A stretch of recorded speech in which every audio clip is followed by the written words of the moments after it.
بسم اللہ الرحمن الرحیم۔ اخلاق و آداب۔ اوصاف حمیدہ۔ بیٹا، جو تمہیں عزت دے تم بھی اسے عزت دو، جو تمہارے ساتھ اچھا برتاؤ کرے تم اسے اچھا بدلہ دو۔ کسی سے اگر غلطی ہو جائے تو اس کی غلطی کو نظر انداز کر جاؤ۔ کوئی خیر خواہی میں کچھ کہے تو اس کی بات ضرور سنو۔ بیٹا، کسی کے ساتھ کوئی بھلائی کر کے احسان نہ جتلاؤ، کسی کو تنبیہ کرتے ہوئے گالی گلوچ نہ کرو۔ اگر کوئی تمہاری مخالفت کرے تو اس سے پریشان اور کبیدہ خاطر نہ ہو، اور جب کسی کام کا عزم کر لو تو پھر پس و پیش کا شکار نہ ہو۔ بیٹا، 3 باتیں ایسی ہیں جن میں آدمی کو اپنی طرف سے اضافہ کرنا چاہیے، لہذا ان باتوں کا ہمیشہ خیال رکھو۔ کوئی تمہیں عزت دے تو تم اس سے زیادہ اسے عزت دو۔ کوئی سلام کرے تو مسنون کلمات کو بڑھا کر اس کے سلام کا جواب دو۔ کوئی تحفہ دے تو تم اس کو اس سے بڑا تحفہ پیش کرو۔ بیٹا، اپنے بھائی کے عذر کو قبول کر لینا بڑی پیاری بات ہے، اور اس سے بھی پیاری بات یہ ہے کہ تم اسے پہلے ہی معاف کر دو۔ وہ معذرت کرے نہ کرے اس کے انتظار ہی میں نہ رہو۔ بدلہ لینے کی قدرت کے باوجود آدمی اگر قصوروار کے قصور کو معاف کر دے تو یہ اس کے شریف اور بردبار ہونے کی پہچان ہے، اور اگر معافی کے ساتھ کوئی بھلائی بھی کر دے تو یہ احسان کا اعلیٰ ترین درجہ ہے۔ اللہ کو ایسے محسن بندے بہت محبوب ہیں۔ بیٹا، علم و فن کے میدان میں تمہاری مہارت و قابلیت تمہاری شخصیت کی کلید ہیں۔ اسی سے لوگوں کو تمہارے مخفی کمالات کا اندازہ ہوگا، اور تمہارے معاملات لوگوں کے واسطے آئینہ ہیں۔ اسی سے لوگ تمہاری اندرونی خوبیوں اور خرابیوں کے سربستہ راز سے واقف ہوں گے۔ بیٹا، نرمی ایک ایسا ہتھیار ہے جو نہایت کارگر ہے۔ اس کا وار تلوار سے بھی زیادہ زود اثر ہوتا ہے۔ اس ہتھیار کو استعمال کرنا سیکھو، اس کے استعمال سے زندگی خوشگوار بنتی ہے۔ بیٹا، خوددار بنو، باپ دادا اور خاندان پر فخر کرنے کے بجائے خود اپنے کو باکمال اور قابل فخر بناؤ۔ کسی کا احسان لینے سے پرہیز کرو، اس لیے کہ احسان کے بوجھ سے بھاری کوئی بوجھ نہیں، اور کبھی کسی سے سوال مت کرو، اس لیے کہ سوال سے زیادہ ذلت و رسوائی والا کوئی کام نہیں۔ بیٹا، سخاوت و فیاضی، مظلوم کی داد رسی، ضرورت مندوں اور محتاجوں کی حاجت روائی اچھے اور شریف لوگوں کی پہچان ہے۔ ان خوبیوں سے اپنے آپ کو آراستہ کرو، البتہ ظالم کے ساتھ یہ شریفانہ برتاؤ پسندیدہ نہیں۔ وہ اس کا مستحق نہیں کہ اس کے ساتھ نصرت و مدد یا ہمدردی کا معاملہ کیا جائے۔ بیٹا، سخاوت و فیاضی ایسا بہترین وصف ہے جو انسان کی بہت ساری برائیوں پر پردہ ڈال دیتا ہے۔ اسی طرح بے حیائی ایسی بری خصلت ہے جو آدمی کی بہت سی خوبیوں کو چھپا دیتی ہے۔ لہذا تم ایک سخی اور باحیا انسان بنو تاکہ تمہاری خوبیاں اجاگر ہوں اور خامیوں پر پردہ پڑا رہے۔ بیٹا، اگر تمہارے سامنے کوئی اپنی ضرورت پیش کرے تو تمہیں خوش ہونا چاہیے، تنگ دلی کا اظہار نہیں کرنا چاہیے، اور اللہ کا شکر بجا لانا چاہیے کہ اس نے تمہیں اس لائق بنایا کہ لوگ تم سے حاجت روائی کی امید رکھتے ہیں۔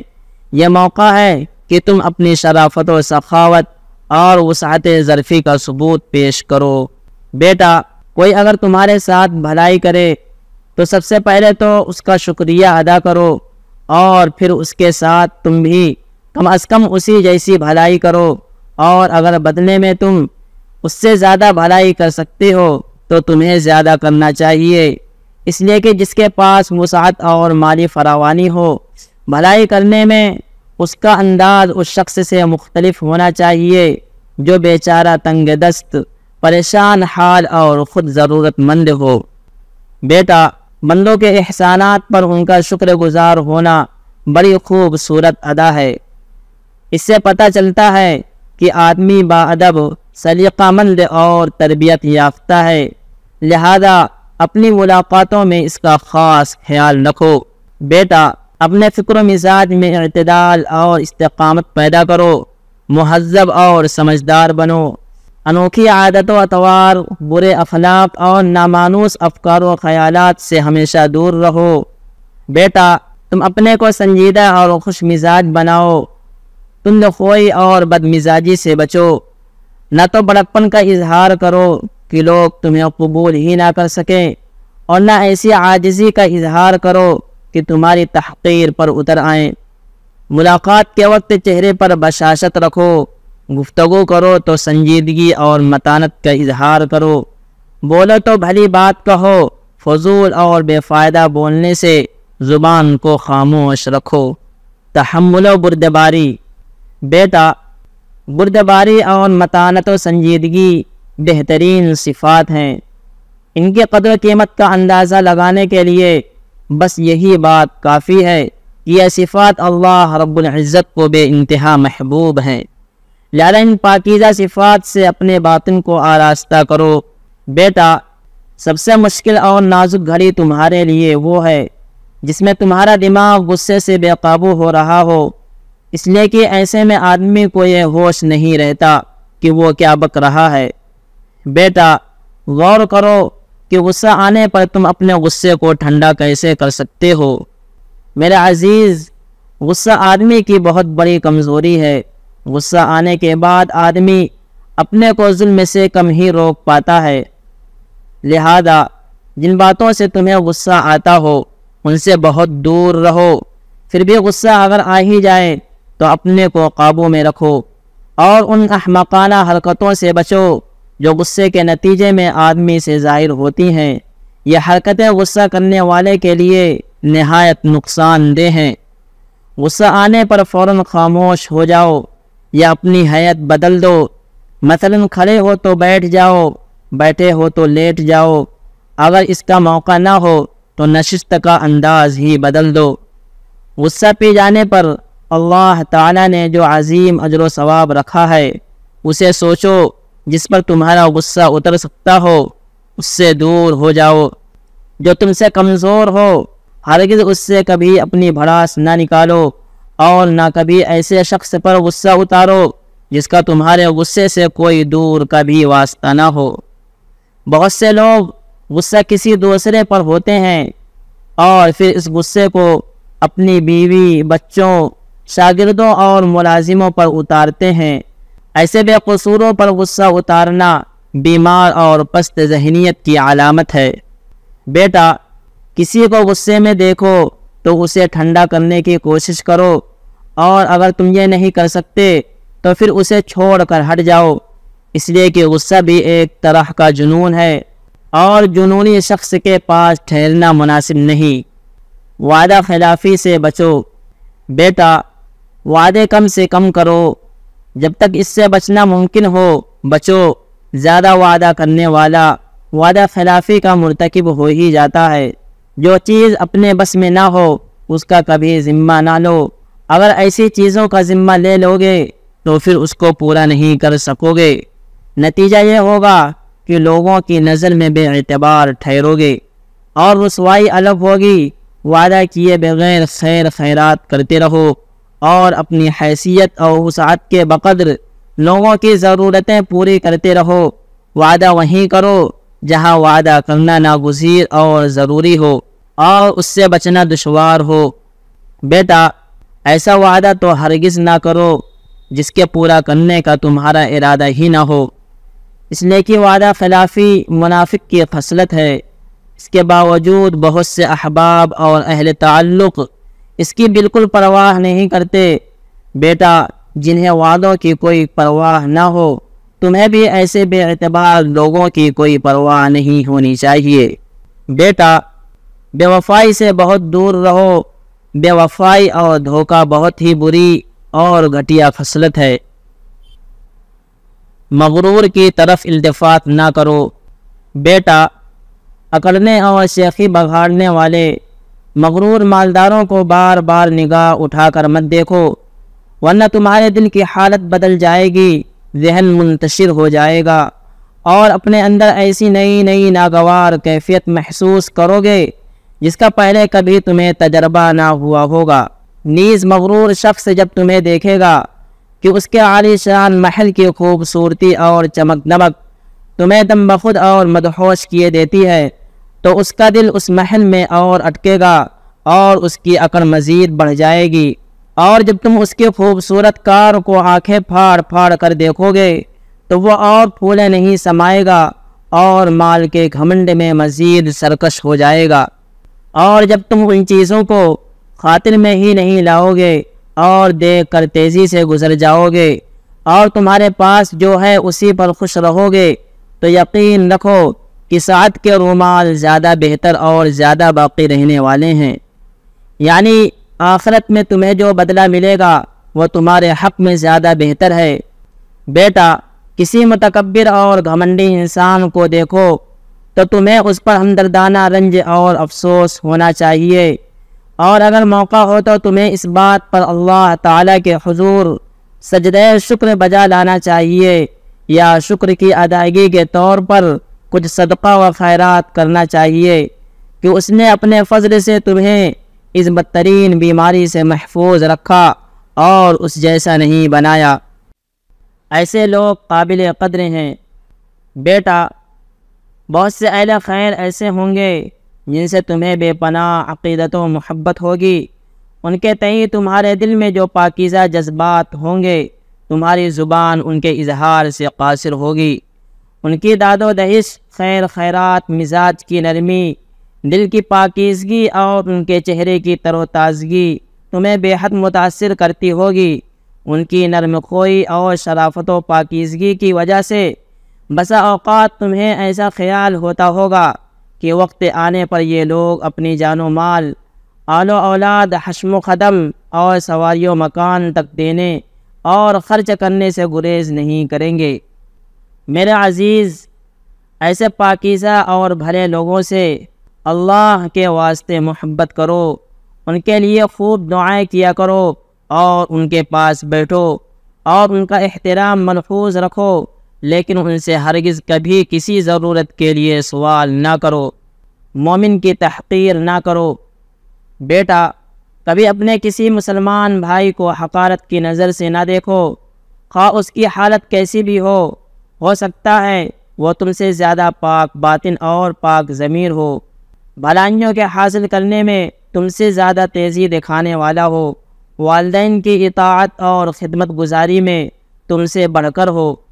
ممکن ہے کہ اس کے پاس جو مال و دولت ہو وہ تمہارے پاس مال و دولت سے بہت کم ہو، لیکن پھر بھی وہ بندے خدا مالک کے دیے ہوئے پر خوش اور راضی ہو، وہ بات کا سچا اور معاملات کا پکا ہو، اس کا دل کینہ کپٹ سے خالی اور آئینے کی طرح صاف ہو، اور ہو سکتا ہے کہ اللہ تعالیٰ تم دونوں کے لیے جنت کا فیصلہ کرے تو جنت میں اس کا مقام تمہارے مقام سے بہت بلند ہو۔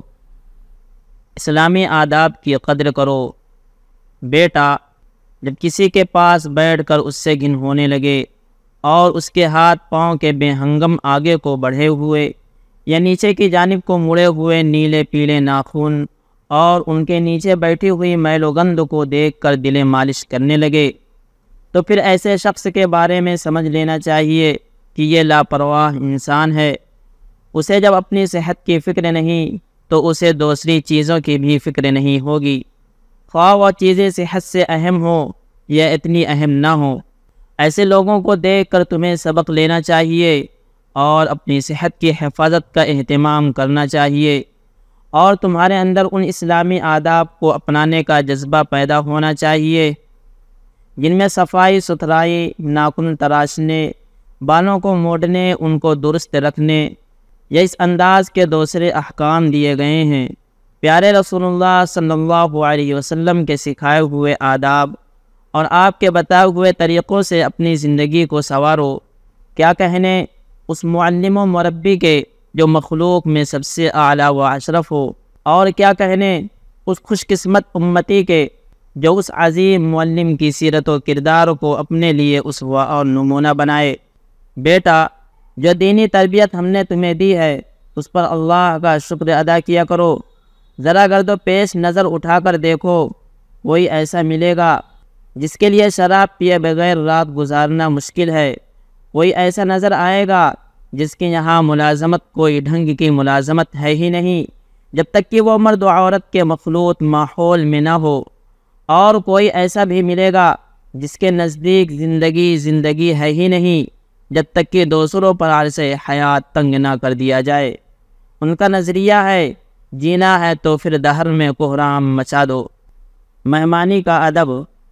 بیٹا، جب کسی کے مکان میں داخل ہو تو داخل ہونے کے وقت ایک سرسری نظر مکان اور اس کے ساز و سامان پر ڈال لو، اور بار بار ادھر ادھر نظریں اٹھا کر اس طرح مت دیکھو کہ یوں محسوس ہو جیسے تم نے نہ تو کبھی کوئی مکان دیکھا ہے، نہ ساز و سامان، نہ کبھی کسی گھر کے مکینوں کو دیکھا ہے، اور نہ مہمانوں سے کبھی واسطہ پڑا ہے۔